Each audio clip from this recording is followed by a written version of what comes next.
Assalamualaikum warahmatullahi wabarakatuh. Perkenalkan, nama saya Selindini Amrina dan rekan saya Miftahur Roifah.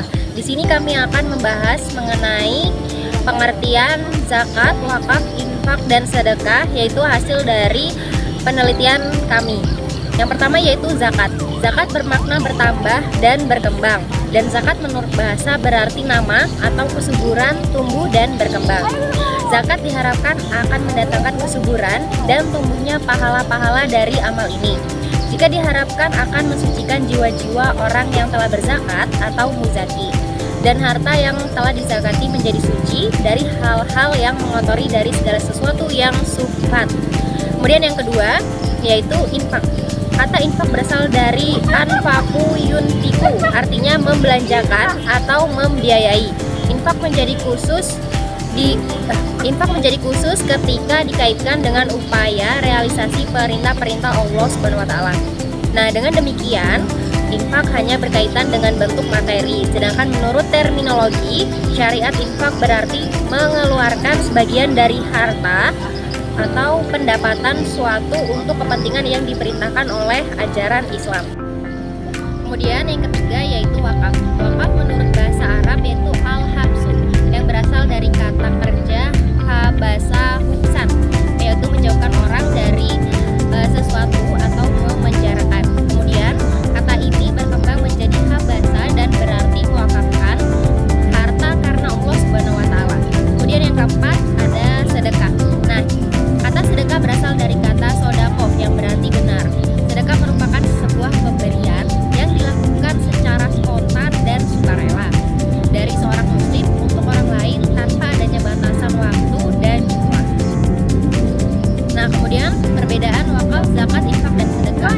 Pada dasarnya, wakaf, zakat, infak, dan sedekah ini sama-sama merupakan suatu pemberian untuk mengharapkan pahala dari ridho Allah Subhanahu wa taala.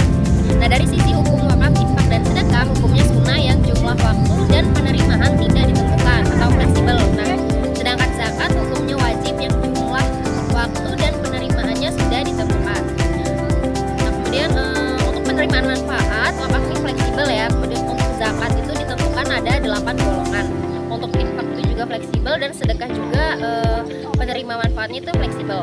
Kemudian untuk wakaf, harta bendanya itu dikelola lebih dahulu baru disalurkan manfaatnya. Untuk zakat ini langsung disalurkan dan untuk infak ini langsung disalurkan juga. Begitupun tentang sedekah juga sama, yaitu langsung disalurkan.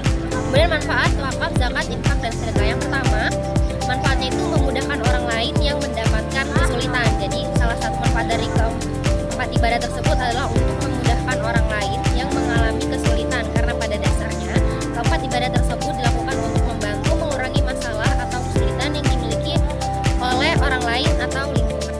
Kemudian manfaat yang kedua yaitu mencegah keretakan dalam masyarakat. Nah, dalam hidup bermasyarakat tentu saja akan ada kesenjangan sosial yang secara nyata terlihat. Nah, tentu saja rezeki setiap orang itu telah diatur secara berbeda oleh Allah Subhanahu wa taala. Kemudian yang ketiga ini mempererat tali persaudaraan. Salah satu manfaat dari keempat amalan ibadah ini tersebut adalah dapat menguatkan tali persaudaraan.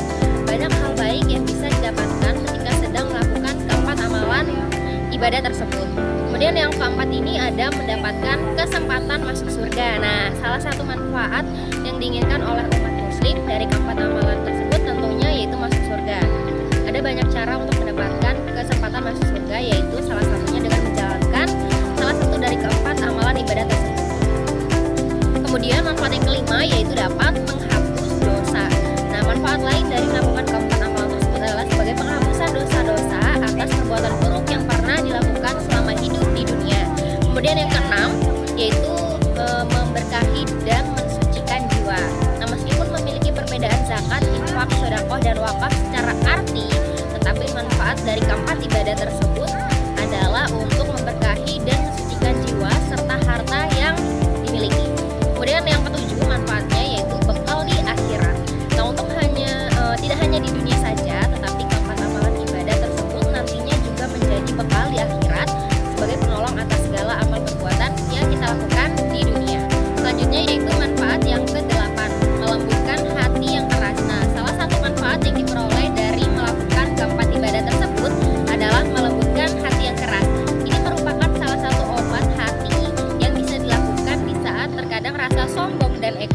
sedang menyelimuti hati. Nah, ini juga merupakan anjuran yang diberikan oleh Rasulullah SAW kepada umatnya yang pernah bertanya bagaimana cara menumbuhkan hati yang keras. Kemudian yang kesembilan, yaitu ada menumbuhkan jiwa sosial yang tinggi. Nah, ada banyak yang berkata bahwa melakukan perbuatan baik juga dapat kecanduan. Nah, dengan rutin melakukan salah satu amalan dari keempat ibadah tersebut, siapa tahu kita bisa menjadi lebih semangat untuk terus melakukannya dimanapun dan kapan. Assalamualaikum warahmatullahi wabarakatuh. Di sini saya akan menjelaskan tentang hasil dari wawancara kami kemarin mata kuliah fikih wakaf dengan judul pengertian wakaf, zakat, infak, dan sedekah. Di sini saya akan membacakan salah satu kuesioner dari 10 yang sudah kami wawancarai. Yang pertama di sini ada Ibu Rani Setia Arum SPD. Jenis kelamin perempuan, usia 30 tahun, pekerjaan sebagai guru. Yang pertama, apakah sebelumnya Ibu pernah mendengar tentang wakaf, sedekah, infak, dan zakat? Beliau menjawab dengan iya. Di manakah Bapak Ibu mendengar tentang wakaf, zakat, infak, dan sedekah? Yaitu di buku bacaan, media sosial, keluarga, dan guru. Apakah Ibu mengetahui hukum wakaf, zakat, infak, sedekah? Iya. Apakah Ibu mengetahui manfaat dari wakaf, zakat, infak, sedekah? Iya. Menurut Ibu, apakah semua orang wajib melakukan wakaf, zakat, infak, sedekah? Iya. Menurut Bapak Ibu, hukum dari zakat adalah dijawabnya dengan wajib. Menurut Ibu, apakah penting untuk melakukan wakaf, zakat, infak, sedekah? Iya, sangat penting. Menurut Ibu, siapakah yang berhak menerima zakat dan wakaf? Fakir miskin. Apakah Ibu terbebani dengan adanya wakaf? Tidak. Menurut Ibu, pengertian wakaf adalah pengeluaran harta untuk kebaikan, penggunaan harta untuk kepentingan umum. Selanjutnya akan dijelaskan oleh teman saya. Nah, kemudian yang terakhir itu ada kesimpulan. Nah, zaman dahulu zakat yang sering dikeluarkan adalah zakat fitrah saja.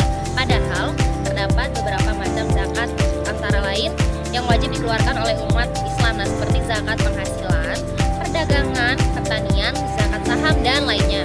Infak dan sedekah adalah mengeluarkan sejumlah harta atau barang, tentunya tanpa ada ketentuan. Mengeluarkan infak dan sedekah hukumnya adalah sunnah, sehingga tidak ada kewajiban bagi umat Islam untuk membayarnya. Kemudian di sisi objek pemberian harta benda, wakaf ini harus dijaga, dipelihara, diabadikan, dan dikelola untuk menghasilkan manfaat yang sebesar-besarnya bagi masyarakat secara berkelanjutan. Sedangkan harta zakat